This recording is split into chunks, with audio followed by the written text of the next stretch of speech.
بسم اللہ الرحمن الرحیم، السلام علیکم۔ آپ دیکھ رہے ہیں الف نیوز اور میں ہوں آپ کے ساتھ ماجد علی۔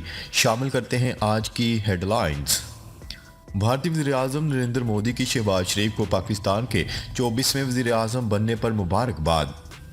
سماجی رابطے کی ویب سائٹ ٹویٹر پر بھارتی وزیر اعظم نے ٹویٹ کے ذریعے نو منتخب وزیر اعظم کو عہدے کا حلف اٹھانے پر مبارکباد پیش کی۔ انہوں نے لکھا کہ شہباز شریف کو بطور وزیر اعظم پاکستان حلف اٹھانے پر مبارکباد۔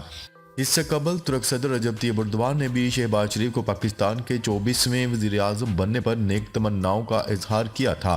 ترک صدر رجب طیب ایردوان نے پاکستان کو ترقی کی راہ پر گامزن کرنے کی شہباز شریف کی صلاحیت پر اعتماد کا بھی اظہار کیا۔ خیال ہے کہ اتوار کو وزیر اعظم کے انتخاب کے لیے مسلم لیگ نون اور پیپلز پارٹی کے امیدوار شہباز شریف اور سنی اتحاد کونسل کے عمر ایوب کے درمیان مقابلہ ہوا۔ شہباز شریف کو 201 جبکہ عمر ایوب صرف 92 ووٹ لے سکے۔ اس طرح شہباز شریف دوسری مرتبہ اسلامی جمہوریہ پاکستان کے وزیر اعظم منتخب ہوئے۔ خبر کے اگلے حصے میں بات کرتے ہیں بے بس انسانوں کی پکار، غزہ میں اسرائیلی جارحیت کو 5 ماہ مکمل۔ غزہ میں اسرائیلی جارحیت کو 5 ماہ مکمل ہونے کے ساتھ فلسطینی شہداء کی تعداد 30,534 تک پہنچ گئی۔ گزشتہ سال اکتوبر میں اسرائیل کی جانب سے شروع کی جانے والی جارحیت کو 150 دن گزر گئے۔ غزہ میں اسرائیلی حملوں سے اب تک 71,920 فلسطینی زخمی ہو چکے ہیں۔ عرب میڈیا کی رپورٹ کے مطابق گزشتہ 24 گھنٹوں کے دوران مزید 124 فلسطینی شہید ہوئے، جبکہ غزہ کے ہسپتالوں میں مزید 15 بچے خوراک کی کمی سے دم توڑ گئے۔ جنین اور کلکالیہ سمیت مختلف علاقوں میں فائرنگ سے متعدد فلسطینی زخمی ہوئے۔ مغربی کنارے پر بھی قابض فورسز کے حملے جاری ہیں۔ خان یونس میں اسرائیلی فورسز کی بمباری سے مزید 8 فلسطینی شہید ہوئے۔ رفح کی رہائشی عمارت پر حملے میں بھی 17 فلسطینی شہید ہو گئے۔ فلسطینی وزارت صحت کے مطابق رفح میں اماراتی ہسپتال کے باہر صہیونی حملے میں 11 افراد جان کی بازی ہار گئے۔ خبر کے اگلے حصے میں بات کرتے ہیں انتہا پسند اسرائیلی وزیر نے مطالبہ کیا ہے کہ غزہ پر اسرائیل کی جنگ پورے رمضان جاری رہنی چاہیے۔ اسرائیلی وزیر خزانہ کا کہنا تھا کہ رمضان کے دوران حماس پر مزید دباؤ ہی انہیں گھٹنے ٹیکنے پر مجبور کرے گا اور اسرائیلی قیدیوں کو رہا کر دے گا۔ انہوں نے کہا ہے کہ ہمیں حماس کو یہ انتخاب کرنے کی اجازت نہیں دینی چاہیے کہ ہمارے اغواکاروں میں سے کس کو رہا کیا جائے اور مطالبات تمام اغواکاروں کو رہائی کا ہونا چاہیے۔ ان کے تبصرے اس وقت سامنے آئے جب قطری اور مصری ثالثوں نے قاہرہ میں امریکی اور حماس کے سفیروں سے بات چیت کے دوسرے دن ملاقات کی، جس کا مقصد اگلے ہفتے مسلمانوں کے رمضان کے روزے کا مہینہ شروع ہونے سے قبل لڑائی کو روکنا تھا۔ تاہم اسرائیل نے اب تک کوئی بھی وفد نہیں بھیجا۔ خبر کے اگلے حصے میں بات کرتے ہیں القسام برگیڈز نے غزہ کے جنوبی شہر خان یونس میں صہیونی فوج پر کاری ضرب لگا دی۔ تحریک حماس کی فوجی شاخ القسام برگیڈز نے اعلان کیا ہے کہ اس کے مجاہدین نے مغربی خان یونس میں یاسین 105 قسم کے میزائلوں سے غاصب فوجیوں کو نشانہ بنا کر ان کے 4 ٹینکوں اور 2 بلڈوزروں کو تباہ کر دیا۔ بیان میں کہا گیا ہے کہ ان ٹینکوں پر سوار سبھی صہیونی فوجی ہلاک اور زخمی ہو گئے ہیں۔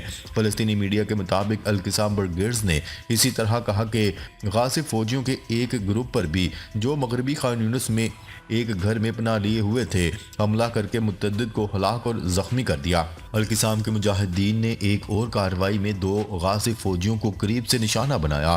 ایک روز قبل بھی popular front for the liberation of فلسطین کی فوجی ونگ ابو علی مصطفیٰ نے غزہ میں غاصب فوجیوں کو بھاری نقصان پہنچایا تھا۔ خبر کے اگلے حصے میں بات کرتے ہیں صہیونی ٹھکانوں پر حزب اللہ لبنان کے میزائل حملے۔ حزب اللہ لبنان نے میزائل حملے میں مقبوضہ فلسطین کے علاقے مرگلیوت کو نشانہ بنایا، جس میں صہیونی ٹھکانوں کو بھاری نقصان پہنچا۔ ایرانی خبرساں ادارے کی رپورٹ کے مطابق صہیونی اسرائیل نے اعلان کیا ہے کہ مقبوضہ فلسطین کے علاقے الجلیل میں واقع مرگیلوت علاقے پر حزب اللہ لبنان کے میزائل حملے کے نتیجے میں ایک فوجی ہلاک اور 10 زخمی ہو گئے۔ بعض ذرائع نے زخمیوں میں سے 2 کی حالت نازک بتائی ہے۔ اس رپورٹ میں بتایا گیا ہے کہ نسل کشی اسرائیلی فوج نے بھی جنوبی لبنان کے علاقوں وادی حنین اور رامیم پر دھوئیں والے اور فاسفورس بموں کا وسیع پیمانے پر استعمال کیا تاکہ اس کی آڑ میں مرگیلیوت میں حزب اللہ کے حملے میں زخمی ہونے والوں کو وہاں سے نکال سکیں۔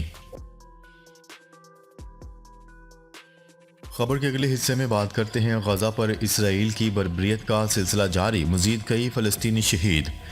ایرانی خبرساں ادارے کی رپورٹ کے مطابق غاصب صہیونی حکومت کی جارحہ فوج نے منگل کی صبح بھی غزہ میں عام شہریوں کو وحشیانہ جارحیت کا نشانہ بنایا۔ مقامی ذرائع کا کہنا ہے کہ صہیونی جنگی طیاروں نے غزہ کے جنوب میں واقع خان یونس کے جنوب مشرق میں یورپی ہسپتال کے اطراف میں واقع رہائشی مکانات پر بمباری کی، جس میں کم سے کم 12 افراد شہید ہو گئے۔ غاصب صہیونی حکومت کے جنگی طیاروں نے غزہ میں النصارت کیمپ کو بھی جارحیت کا نشانہ بنایا۔ صہیونی فوجیوں نے خان یونس میں حمد کے علاقے پر حملہ کر کے کئی فلسطینیوں کو گرفتار بھی کر لیا۔ اس سے قبل غاصب صہیونی حکومت کے جنگی طیاروں نے رفح پر حملہ کر کے کم سے کم 17 فلسطینیوں کو شہید کر دیا۔ غزہ میں وزارت صحت کے اعلان کے مطابق 17 اکتوبر سے اب تک صہیونی جارحیت میں 30,000 سے زائد فلسطینی شہید اور 71,000 سے زائد دیگر زخمی ہو چکے ہیں۔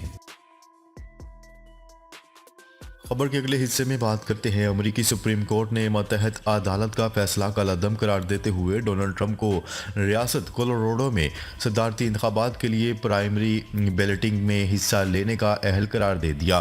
اس فیصلے سے ٹرمپ کے صدارتی انتخابات لڑنے کی راہ میں رکاوٹ دور ہو گئی۔ امریکی سپریم کورٹ نے ریاست کولوراڈو کی سپریم کورٹ کا 19 دسمبر 2023 کو دیا گیا فیصلہ متفقہ طور پر کالعدم قرار دے دیا، جس میں امریکی آئین کی 14ویں ترمیم کے تحت ڈونلڈ ٹرمپ کو کولوراڈو سے ملکی صدر کے عہدے کے لیے پرائمری بیلٹنگ میں حصہ لینے کے لیے نااہل قرار دیا گیا تھا۔ امریکی آئین کے 14ویں ترمیم کے تحت بغاوت میں ملوث ہونے پر کوئی بھی شخص عوامی عہدے کے لیے نااہل قرار پایا ہے۔ واضح رہے کہ کولوراڈو کی سپریم کورٹ نے قرار دیا تھا کہ ڈونلڈ ٹرمپ 6 جنوری 2021 کو کیپٹل ہل پر ہونے والی ہنگامہ آرائی میں لوگوں کو شورش پر اکسانے میں ملوث تھے۔ اس وقت ٹرمپ صدر تھے اور کیپٹل ہل پر حملے کا مقصد کانگریس کو صدارتی انتخابات میں جو بائیڈن کی فتح کی توثیق کرنے سے روکنا تھا۔ خبر کے اگلے حصے میں بات کرتے ہیں امریکی محکمہ خارجہ کے ترجمان میتھیو میلر کا کہنا ہے کہ پاکستانی حکومت کے ساتھ کام کرنے کے لیے تیار ہیں۔ امریکی محکمہ خارجہ کے ترجمان میتھیو میلر نے پریس بریفنگ دیتے ہوئے کہا ہے کہ نئی پاکستانی حکومت کے ساتھ کام کرنے کے لیے تیار ہیں اور ہماری پاکستان کے ساتھ دیرینہ شراکت داری ہے۔ انہوں نے کہا ہے کہ امریکہ پاکستان کے ساتھ اتحاد کو قدر کی نگاہ سے دیکھتا ہے اور وزیر اعظم شہباز شریف کے ساتھ مشترکہ مفادات کو آگے بڑھانے پر توجہ مرکوز رہے گی۔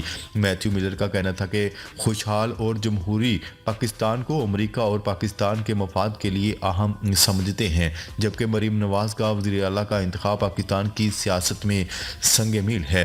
انہوں نے کہا ہے کہ خواتین کے لیے ایسے اہم فیصلوں سے ہم ہمیشہ خوش ہوتے ہیں اور خواتین کو سیاسی زندگی میں مکمل طور پر شامل کرنے کے لیے تعاون کے منتظر ہیں۔ U S Pakistan women council فیصلہ سازی کے دیگر اداروں کے ساتھ تعاون جاری ہے۔ ناظرین، اب تک کے لیے اتنا ہی۔ مزید خبریں لے کر بہت جلد آپ کی خدمت میں حاضر ہوں گے۔ تب تک کے لیے اپنا خیال رکھیے گا۔ اللہ نگہبان۔